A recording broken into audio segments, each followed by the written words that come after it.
It was a colleague of mine. Let's call him Dan. Dan was the classic, dependable guy. He worked overtime, joined every company outing, and even led our holiday charity drives. He was the person you'd least expect to have a secret. One day, our HR team got a tip about inconsistencies in his credentials. A routine investigation turned into something straight out of a movie. Turns out Dan wasn't even his real name.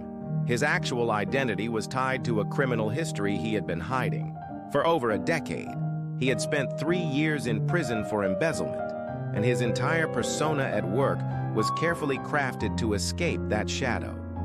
The most shocking part? He had been using a second bank account, funneling small amounts from a work budget under the radar.